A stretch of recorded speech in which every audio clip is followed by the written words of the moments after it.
ಪಹಲ್ಗಾಮ್ ದಾಳಿಯ ಬೆನ್ನಲ್ಲೇ ಈಗ ಮತ್ತಷ್ಟು ದಾಳಿಗೆ ಸಂಚು ನಡೆದಿತ್ತು ಅನ್ನುವಂತಹ ಆತಂಕಕಾರಿ ವಿಚಾರ ಬೆಳಕಿಗೆ ಬಂದಿದೆ.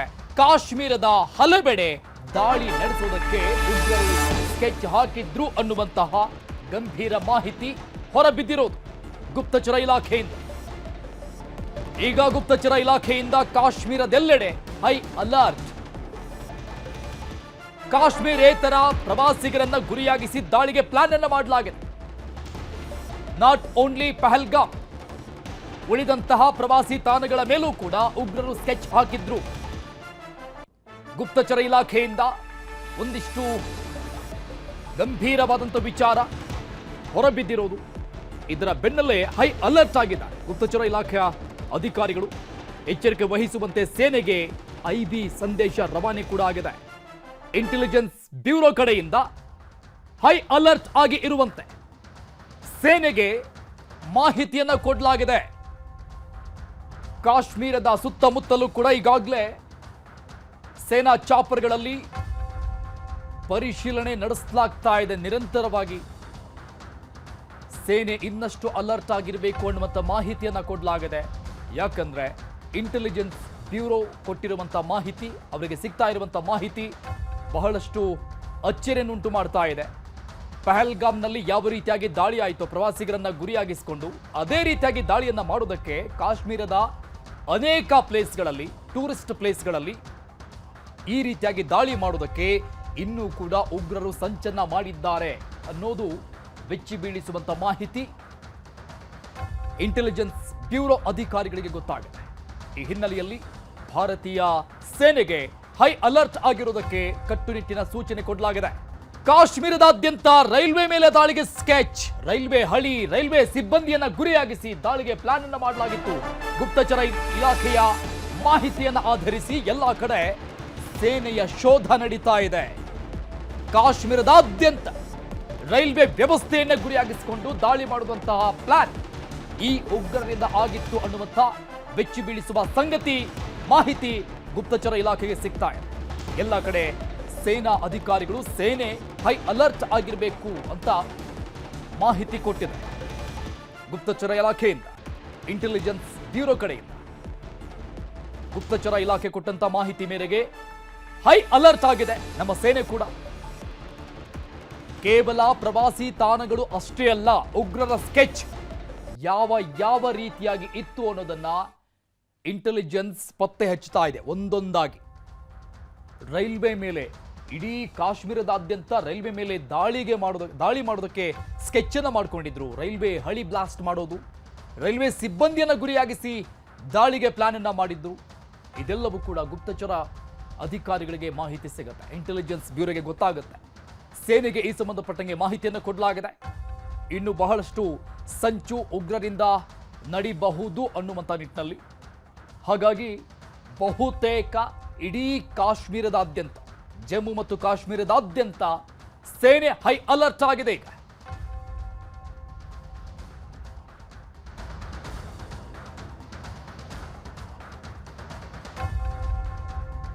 ಗುಪ್ತಚರ ಮಾಹಿತಿಯ ಆಧರಿಸಿ ಜಮ್ಮು ಮತ್ತು ಕಾಶ್ಮೀರದಾದ್ಯಂತ ಹೈ ಅಲರ್ಟ್. ಭಾರತೀಯ ಸೇನೆಯಿಂದ ಕೇವಲ ಪಹಲ್ಗಾಮ್ ಮಾತ್ರ ಅಷ್ಟೇ ಅಲ್ಲ, ಅವರ ಸಂಚು ಬಹಳಷ್ಟು ದೊಡ್ಡದಾಗಿತ್ತು ಅನ್ನೋದು ಇಲ್ಲಿ ಗೊತ್ತಾಗ್ತಾ ಇದೆ. ಗುಪ್ತಚರ ಇಲಾಖೆ ಕೊಟ್ಟಂತ ಮಾಹಿತಿಯನ್ನು ಗಮನಿಸ್ತಾ ಇದ್ರೆ ದೊಡ್ಡ ಮಟ್ಟದ ಸಂಚನ್ನ ಮಾಡಿದ್ರು ಉಗ್ರರು. ಇದೆಲ್ಲವನ್ನು ಕೂಡ ತಡೆ ಹಿಡಿಯೋದಕ್ಕೆ ಈಗ ಹೈ ಅಲರ್ಟ್ ಆಗಿದೆ ನಮ್ಮ ಫೋರ್ಸ್ ಕೂಡ.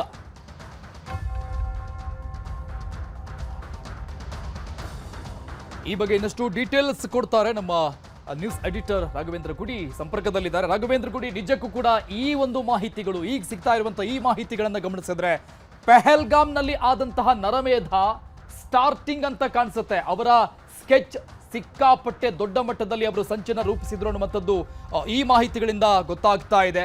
ಸೊ ಏನೆಲ್ಲ ಡೀಟೇಲ್ಸ್ ಇದೆ? ಮುಖ್ಯವಾಗಿ ಎರಡು ರೀತಿಯಾಗಿರ್ತಕ್ಕಂಥ ವಾರ್ಫೇರ್ ಇರ್ತವೆ. ಒಂದು ಸೈಕಾಲಜಿಕಲ್ ವಾರ್ಫೇರ್, ಇನ್ನೊಂದು ಕೈನೆಟಿಕ್ ವಾರ್ಫೇರ್. ಕೈನೆಟಿಕ್ ವಾರ್ಫೇರ್ ಅಂದ್ರೆ ನಾವು ನಿನ್ನೆ ನೋಡ್ತಾ ಇದ್ವಲ್ಲ, ಆ ರೀತಿಯಾಗಿರ್ತಕ್ಕಂಥದ್ದು ದಾಳಿಯನ್ನ ಮಾಡೋದು, ಮದ್ದು ಗುಡ್ಡುಗಳನ್ನ ಬಳಸುವಂತದ್ದು. ಇನ್ನೊಂದು ಸೈಕಾಲಜಿಕಲ್ ವಾರ್ಫೇರ್ ಅನ್ನ ಮಾಡುವಂತದ್ದು, ರೂಮರ್ಸ್ ಗಳನ್ನ ಹುಟ್ಟಾಕುವಂತದ್ದು ಅಥವಾ ಭಯವನ್ನ ಹುಟ್ಟಿಸುವಂತದ್ದು. ಹೀಗಾಗಿ ಈಗ ನಮಗೆ ಸಿಕ್ಕಿರುವಂತಹ ಮಾಹಿತಿಗಳಲ್ಲಿ ಎಷ್ಟು ಹುರುಳಿದೆ ಮತ್ತು ಯಾವ ರೀತಿಯಾದಂತಹ ತಯಾರಿಗಳನ್ನ ಮಾಡ್ಕೊಂಡಿದ್ದಾರೆ, ಅದಕ್ಕೂ ನಿಜಕ್ಕೂ ಹುರುಳಿರೋದಾದ್ರೆ ಯಾವ ರೀತಿಯಾಗಿರ್ತಕ್ಕಂತಹ ದಾಳಿಯನ್ನ ನಡೆಸಬಹುದು, ಈ ರೀತಿಯಾಗಿರ್ತಕ್ಕಂಥ ವಿಚಾರಗಳು ಸದ್ಯಕ್ಕೆ ದೊಡ್ಡ ಮಟ್ಟದಲ್ಲಿ ಚರ್ಚೆ ಆಗ್ತಾ ಇದಾವೆ. ಅದರಲ್ಲೂ ಕೂಡ ಹೋಮ್ ಮಿನಿಸ್ಟ್ರಿ ನಿರಂತರವಾಗಿ ಎಲ್ಲ ರಾಜ್ಯಗಳ ಮುಖ್ಯಮಂತ್ರಿಗಳ ಜೊತೆಯಲ್ಲಿ ಮಾತನಾಡ್ತಾ ಇದ್ದಾರೆ. ಹೋಮ್ ಮಿನಿಸ್ಟರ್ ಆಗಿರ್ತಕ್ಕಂಥ ಅಮಿತ್ ಶಾ ಅವರು, ಜೊತೆಗೆ ಹೋಮ್ ಮಿನಿಸ್ಟ್ರಿ ಕೂಡ ನಿರಂತರವಾಗಿ ಸಂಪರ್ಕದಲ್ಲಿದೆ. ನಮ್ಮ ಇಂಟರ್ನಲ್ ನಮ್ಮ IB ಇರ್ಬೋದು, ಇಂಟೆಲಿಜೆನ್ಸ್ ಬ್ಯೂರೋ ಇರ್ಬೋದು, ಅಥವಾ R&AW ಅಧಿಕಾರಿಗಳಿರ್ಬೋದು, ಪ್ರತಿಯೊಬ್ಬರು ಕೂಡ ಇವೆಲ್ಲ ವಿಚಾರಗಳ ಬಗ್ಗೆ ಗಹನವಾಗಿರ್ತಕ್ಕಂಥ ಚಿಂತನೆಯನ್ನ ಮಾಡ್ತಿದ್ದಾರೆ. ಜೊತೆಗೆ ಪ್ರತಿಯೊಂದು ಇನ್ಫಾರ್ಮೇಶನ್ ಅನ್ನ ಕೂಡ ಈಗ ಪರಾಮರ್ಶಿಸಲಾಗ್ತಾ ಇದೆ. ಅದೇ ಕಾರಣದಿಂದಾಗಿ ಸಾಕಷ್ಟು ಭದ್ರತೆಯನ್ನ ಹೆಚ್ಚಿಸಲಾಗ್ತಾ ಇದೆ. ಯಾಕಂದ್ರೆ ಇಂತಹ ಸಂದರ್ಭದಲ್ಲಿ ಯಾವುದೇ ರೀತಿಯಾಗಿ ಟೇಕನ್ ಫಾರ್ ಗ್ರಾಂಟೆಡ್ ಅನ್ನುವಂತ ಆಟಿಟ್ಯೂಡ್ ಅನ್ನ ಪ್ರದರ್ಶನ ಮಾಡೋದಕ್ಕೆ ಸಾಧ್ಯ ಆಗೋದಿಲ್ಲ. ಆಲ್ರೆಡಿ ದೊಡ್ಡ ಮಟ್ಟದ ದಾಳಿಯಾಗಿದೆ, 26 ಜನ ಅಮಾಯಕರು ಸಾವನ್ನಪ್ಪಿದ್ದಾರೆ. ಇಂಥ ಕಾರಣದಿಂದಾಗಿ ಪಾಕಿಸ್ತಾನ ಇರ್ಬೋದು, ಅದು ಅದರ ಪ್ರೇರಿತವಾಗಿರ್ತಕ್ಕಂತಹ ಉಗ್ರರು ಇರ್ಬೋದು, ಯಾವುದೇ ರೀತಿಯಾಗಿರ್ತಕ್ಕಂತಹ ಒಂದು ದಾಳಿನ ನಡೆಸುವಂತ ಸಾಧ್ಯತೆಗಳು ಸಹಜವಾಗಿ ಇದ್ದೇ ಇರುತ್ತೆ. ಸಮಟೈಮ್ಸ್ ಏನಾಗುತ್ತೆ, ಸ್ಲೀಪರ್ ಸೆಲ್ಗಳಂತ ಇರ್ತಾವೆ. ಯಾರು ಸ್ಲೀಪರ್ ಸೆಲ್ಸ್ಗಳಂದ್ರೆ ಅವ್ರನ್ನ ಸಾಮಾನ್ಯವಾದಂತಹ ಜೀವನವನ್ನೇ ನಡೆಸ್ತಾ ಇರ್ತಾರೆ. ಇದ್ದಕ್ಕಿದ್ದ ಹಾಗೆ ಸೂಚನೆ ಬರ್ತಿದ್ದ ಹಾಗೇನೆ ವೈಲೆಂಟ್ ಆಗ್ಬೋದು, ಅಥವಾ ವೈಲೆನ್ಸ್ಗೆ ಸಂಬಂಧಪಟ್ಟಂತೆ ಕೆಲಸಕ್ಕೂ ಕೂಡ ಮುಂದಾಗ್ಬೋದು. ಅದನ್ನ ನಾವು ಸಾಕಷ್ಟು ಬಾರಿ ಮುಂಬೈಯಲ್ಲೂ ನೋಡಿದೀವಿ. ಈಗ ಸರಣಿ ಬಾಂಬ್ ಸ್ಫೋಟ ಆದಂತಹ ಸಂದರ್ಭ ಇರ್ಬೋದು, ಅಥವಾ ಇದಕ್ಕಿದ್ದ ಹಾಗೆ ಕೆಲವು ಕಡೆ ಆಗುವಂತಹ ದಾಳಿ ಇರ್ಬೋದು, ಅವನ್ನೆಲ್ಲವೂ ಕೂಡ ಅನುಭವ ಭಾರತಕ್ಕೆ ಇದೆ. ಇದೇ ಕಾರಣದಿಂದಾಗಿ ಪ್ರತಿಯೊಂದನ್ನು ಗಂಭೀರವಾಗಿ ಪರಿಗಣಿಸಲಾಗ್ತಾ ಇದೆ. ಆದ್ರೆ ಜನರ ದೃಷ್ಟಿಯಿಂದಲೂ ಕೂಡ ನಾವು ಗಮನಿಸಬೇಕಾಗಿರೋದೇನಂದ್ರೆ, ಸಮಟೈಮ್ಸ್ ಎನಿಮಿ ಏನ್ ಮಾಡ್ತಾನೆ, ಕೈನೆಟಿಕ್ ವಾರ್ಫೇರ್ ಅಲ್ಲಿ ಗೆಲ್ಲೋದಕ್ಕೆ ಸಾಧ್ಯ ಇಲ್ಲ ಅನ್ನಿಸಿದಾಗ ಸೈಕಾಲಜಿಕಲ್ ವಾರ್ಫೇರ್ಗೆ ಮುಂದಾಗ್ತಾರೆ. ಆ ರೀತಿಯಾಗಿ ರೂಮರ್ಸ್ ಅನ್ನ ಆಡಿಸುವಂತದ್ದು, ವಿನಾಕಾರಣ ಜನರಲ್ಲಿ ಭಯವನ್ನ ಹುಟ್ಟಿಸುವಂತದ್ದು. ಹೀಗಾಗಿ ಜನರು ಕೂಡ ಇಂಥ ಸಂದರ್ಭಗಳು ಬಂದಾಗ ಸಾಕಷ್ಟು ಎಚ್ಚರಿಕೆಯನ್ನ ವಹಿಸಬೇಕು. ಇಟ್ ಡಸಂಟ್ ಮೀನ್ ಭಯವನ್ನ ಪಡಬೇಕಂತಲ್ಲ. ಹೀಗಾಗಿ ಪ್ರತಿಯೊಂದು ವಿಚಾರದಲ್ಲಿ ಸರ್ಕಾರ ಕೂಡ ಸಾಕಷ್ಟು ದೊಡ್ಡ ಮಟ್ಟದಲ್ಲಿ ತಯಾರಿಯನ್ನ ಮಾಡ್ಕೊಳ್ತಾ ಇದೆ, ಸಿದ್ಧತೆಯನ್ನ ಮಾಡ್ಕೊಳ್ತಾ ಇದೆ, ಮತ್ತು ತನಿಖೆಯನ್ನ ಕೂಡ ನಡೆಸೋಕೆ ಅವಶ್ಯಕತೆ ಬಿದ್ದಾಗ ಜನರು ಕೂಡ ಇಂಥ ವಿಚಾರಗಳು ಬಂದಾಗ, ತಮಗೇನಾದ್ರೂ ಮಾಹಿತಿ ಬಂದಾಗ ಸದ್ಯ ಸ್ಥಳದಲ್ಲೇ ಇರ್ತಕ್ಕಂಥವರಿಗೆ, ಪೊಲೀಸರಿಗೆ ಅಥವಾ ಭದ್ರತಾ ಪಡೆಗಳಿಗೆ ಮಾಹಿತಿಯನ್ನ ಕೊಡುವಂತದ್ದು, ಅಥವಾ ತಮ್ಮದೇ ಆಗಿರ್ತಕ್ಕಂಥ ಕರ್ತವ್ಯವನ್ನ ನಿರ್ವಹಿಸುವಂತ ಸಮಯ ಕೂಡ ಬರ್ತಾ ಇದೆ. ಯಾಕಂದ್ರೆ ಮುಂಬರುವ 14 ದಿನಗಳೇನಿದಾವೆ ಅರುಣ್ ಹುಗಾರ್, ಯಾವುದೇ ರೀತಿಯಾಗಿರ್ತಕ್ಕಂಥ ಬೆಳವಣಿಗೆಗಳಾಗ್ಬೋದು ಭಾರತ ಮತ್ತು ಪಾಕಿಸ್ತಾನದ ನಡುವೆ. ಹೀಗಾಗಿ ಪ್ರತಿಯೊಬ್ಬರು ಆ ದೃಷ್ಟಿಯಲ್ಲಿ ಎಚ್ಚರಿಕೆಯನ್ನು ಕೂಡ ವಹಿಸಬೇಕಾಗತ್ತೆ. ಯಾರು ಓಕೆ, ರಾಘವೇಂದ್ರ ಗುಡಿ, ಈಗ ಸಿಗ್ತಾ ಇರುವಂತ ಮಾಹಿತಿಯನ್ನ ನೋಡ್ತಾ ಇದ್ರೆ, ಕಾಶ್ಮೀರದಲ್ಲಿ ಆದಂಥ, ಪಹಲ್ಗಾಮ್ನಲ್ಲಿ ಆದಂಥ ಆ ಒಂದು ಶೂಟ್ಔಟ್ಸ್ಗಳು, ಉಗ್ರರ ದಾಳಿ ನಂತರದಲ್ಲಿ 99% ಪ್ರವಾಸಿಗರು ತಮ್ಮ ಟೂರ್ಗಳನ್ನು ಕ್ಯಾನ್ಸಲ್ ಮಾಡಿಕೊಂಡ್ರು. That's okay. ಬಟ್ ಅಲ್ಲಿ ಹೋದಂಥವರು ಕೆಲವೊಂದಿಷ್ಟು, ಅಂದರೆ ಪಹಲ್ಗಾಮನ್ನು ಹೊರತುಪಡಿಸಿ ಬೇರೆ ಬೇರೆ ಜಾಗಗಳಲ್ಲಿ ಇನ್ನೂ ಕೂಡ ರಾಷ್ಟ್ರದ ಬೇರೆ ಬೇರೆ ರಾಜ್ಯಗಳ ಜನ ಇನ್ನೂ ಇದ್ದಾರೆ. ಅವರು ಪ್ರವಾಸವನ್ನು ಮುಂದುವರಿಸ್ತಾ ಇದ್ದಾರೆ. ಸೊ ಹಾಗಾಗಿ ಈಗ ಬರ್ತಾ ಇರುವಂಥ ಈ ಒಂದು ಮಾಹಿತಿಗಳನ್ನು ಗಮನಿಸಿದ್ರೆ, ಅಲ್ಲಿರುವಂಥ ಪ್ರವಾಸಿಗರ ರಕ್ಷಣೆ ಬಹಳಷ್ಟು ಪ್ರಮುಖವಾಗಿರುತ್ತೆ. ಸೊ ಸೇನೆ ಸಿಕ್ಕಾಪಟ್ಟೆ ಅಲರ್ಟ್ ಆಗಿರ್ಬೇಕಂತ ಅನ್ಸುತ್ತೆ ಇಲ್ಲಿಂದ ಮುಂದೆ. ಖಂಡಿತವಾಗಿಯೂ ಅರುಣ್, ಸಾಕಷ್ಟು ಎಚ್ಚರಿಕೆಯನ್ನ ವಹಿಸ್ಕೊಳ್ಬೇಕಾಗತ್ತೆ. ಆಮೇಲೆ ಎಲ್ಲೋ ಒಂದ್ ಕಡೆ ಇಂಟೆಲಿಜೆನ್ಸ್ ಏಜೆನ್ಸಿಗಳು ಕೂಡ ತಮ್ಮ ಮಧ್ಯದಲ್ಲಿ ಕಮ್ಯುನಿಕೇಶನ್ ಅನ್ನ ಇನ್ನೂ ಸಾಕಷ್ಟು ಹೆಚ್ಚಳವನ್ನ ಮಾಡ್ಕೊಳ್ಬೇಕು. ಯಾಕಂದ್ರೆ ಈಗ ಆಗಿರ್ತಕ್ಕಂಥ ದಾಳಿಯನ್ನೇ ಗಮನಿಸೋದಾದ್ರೆ ಸಾಕಷ್ಟು ಪ್ರಶ್ನೆಗಳು ಮೂಡ್ತಾ ಇದಾವೆ. ಈಗ ಇಂಟೆಲಿಜೆನ್ಸ್ ವಿಚಾರದಲ್ಲೂ ಕೂಡ ಯಾಕೆ ಸರಿಯಾದ ಸಮಯಕ್ಕೆ ಮಾಹಿತಿ ಬರಲಿಲ್ಲ ಅಂತ ಒಂದು ಪ್ರಶ್ನೆ ಇದೆ. ಅಲ್ಲಿ ಇಂಟೆಲಿಜೆನ್ಸ್ ಇಲ್ಲದೆ ಇದ್ರು ಅಥವಾ ಭದ್ರತೆ ಇಲ್ಲ ಅಂದ ಮಾತ್ರಕ್ಕೆ ಯಾರೋ ಬಂದು ದಾಳಿಯನ್ನ ಮಾಡ್ಬೇಕಂತ ಕೂಡ ಇಲ್ಲ. ಹೀಗಾಗಿ ಒಂದು ಕಡೆ ಭಯ ಅಂತೂ ಇದೆ. ಕಣ್ಣ ಮುಂದೆ ತಮ್ಮವರನ್ನ ಕಳೆದುಕೊಂಡವರ ಆಕ್ರಂದನ, ಕಣ್ಣೀರು, ನೋವು, ರಕ್ತಪಾತ, ರಕ್ತವ ಹರಿಸಿರುವಂತ ನೋಡಿದಾಗ ಎಂಥವರಿಗೂ ಭಯ ಆಗುತ್ತೆ. ಹೀಗಾಗಿ 98% ಜನ ತಮ್ಮ ಪ್ರವಾಸವನ್ನೇ ಕ್ಯಾನ್ಸಲ್ ಮಾಡ್ಕೊಂಡಿದ್ದಾರೆ. ಉಳಿದಂತವರಲ್ಲಿ ಇರುವಂತವರ ಎಚ್ಚರಿಕೆಯನ್ನ ಮತ್ತು ಅವರ ಒಂದು ಭದ್ರತೆಯ ವಿಚಾರದಲ್ಲೂ ಕೂಡ ಸಾಕಷ್ಟು ಎಚ್ಚರಿಕೆಯನ್ನ ಕೇಂದ್ರ ಸರ್ಕಾರ ಮತ್ತು ಜಮ್ಮು ಕಾಶ್ಮೀರದಲ್ಲಿ ಇರತಕ್ಕಂಥ ಜಮ್ಮು ಕಾಶ್ಮೀರ ಪೊಲೀಸ್ ಇರ್ಬೋದು, ಅಥವಾ ಗೃಹ ಸಚಿವಾಲಯ ಇರ್ಬೋದು, ಮಾಡ್ಲೇಬೇಕಾಗಿರ್ತಕ್ಕಂಥದ್ದು ಇರುವಂತದ್ದೇ. ಜೊತೆಗೆ ಇನ್ನೂ ಒಂದು ಪ್ರಮುಖ ವಿಚಾರವನ್ನ ನೋಡಬೇಕು. ಈಗ ಜಮ್ಮು ಕಾಶ್ಮೀರದಿಂದ ಪ್ರವಾಸಿಗರು ಹೊರಟಂತ ಸಂದರ್ಭದಲ್ಲಿ ಯಾರಿಗೆ ಅದು ಮಾನಿಟರಿ ಲಾಸ್ ಆಗುತ್ತೆ, ಭಾರತೀಯರಿಗೆ ಆಗುತ್ತಾ ಅಥವಾ ಹೊರಗಡೆ ಇರತಕ್ಕಂಥವ್ರಿಗೆ ಆಗುತ್ತಾ ಅನ್ನುವಂತ ಪ್ರಶ್ನೆ ಬಂದಾಗ, ಒಂದು ಈ ಉಗ್ರರ ಉದ್ದೇಶ ಏನಿರುತ್ತೆ, ಒಂದು ಭಾರತ ದೇಶದಲ್ಲಿ ಹಿಂದೂ ಮುಸ್ಲಿಂ ವಿಚಾರದಲ್ಲಿ ದೊಡ್ಡ ಮಟ್ಟದ ಕಂದಕವನ್ನ ಉಂಟು ಮಾಡಬೇಕು, ಮತ್ತೊಂದು ಈ ಒಂದು ಫಿನಾನ್ಷಿಯಲ್ ಆಗಿ ಕೂಡ ಸಾಕಷ್ಟು ದೊಡ್ಡ ಮಟ್ಟದಲ್ಲಿ ಬಡತವನ್ನ ಕೊಡಬೇಕು ಅನ್ನುವಂಥ ಉದ್ದೇಶ ಸಹಜವಾಗಿರುತ್ತೆ. ಹೀಗಾಗಿ ವಿನಾಕಾರಣ ಭಯವನ್ನ ಪಡದೆ ಎಚ್ಚರಿಕೆಯನ್ನ ವಹಿಸಿಕೊಂಡು ಸಾಧ್ಯವಾದಷ್ಟು ಮಟ್ಟಿಗೆ, ಈಗ ತತ್ಕ್ಷಣದಲ್ಲಂತೂ ಸಮಯ ಮತ್ತು ಸಂದರ್ಭ ಎರಡೂ ಕೂಡ ಒಂದು ಫೀಸೇಬಲ್ ಆಗಿಲ್ಲ ಪ್ರವಾಸೋದ್ಯಮಕ್ಕೆ ಸಂಬಂಧಪಟ್ಟ. ಹೀಗಾಗಿ ಜಮ್ಮು ಕಾಶ್ಮೀರದಲ್ಲಿ ಇರ್ತಕ್ಕಂಥ ಹೊರ ರಾಜ್ಯದವರು ಸದ್ಯದ ಮಟ್ಟಿಗೆ ಮರಳಿ ಬರುವಂತದ್ದೇ ಬೆಟರು. ಯಾಕಂದ್ರೆ ನಾವೀಗ ಆಲ್ರೆಡಿ ಮಾತನಾಡ್ತಿದ್ದಾಗೆ ನೋಡಿ, ನಾವು ಅಂತಾರಾಷ್ಟ್ರೀಯ ಗಡಿಯನ್ನ ಕ್ಲೋಸ್ ಮಾಡಲಾಗಿದೆ. ಅಟಾರಿ ಬಾರ್ಡರ್ ಇರ್ಬೋದು ಅಥವಾ ಬೇರೆ ಸಂದರ್ಭ ಇರ್ಬೋದು.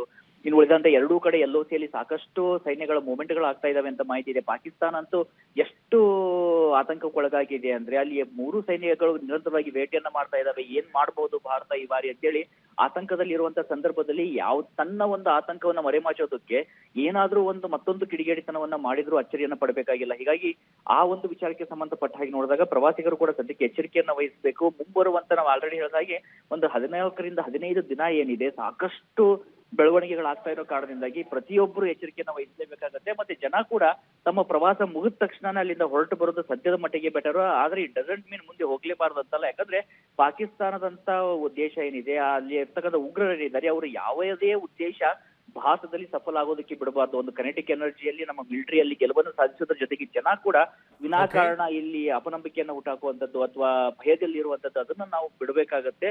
ಆದ್ರೆ ಅದಕ್ಕೂ ಕೂಡ ಸಮಯ ಈಗಿಲ್ಲ, ಬಟ್ ಅದಕ್ಕೂ ಸಮಯ ಬರುವಂತ ಸಾಧ್ಯತೆಗಳಿದಾವೆ. ಸದ್ಯಕ್ಕಂತೂ ಎಲ್ಲರೂ ಎಚ್ಚರಿಕೆಯಿಂದ ಇರಬೇಕಾದ ಸಂದರ್ಭ ಇದು. ಅವರು ಓಕೆ, ಥ್ಯಾಂಕ್ ಯು ರಾಘವೇಂದ್ರ ಗುಡಿ ಡೀಟೇಲ್ಸ್ಗೆ.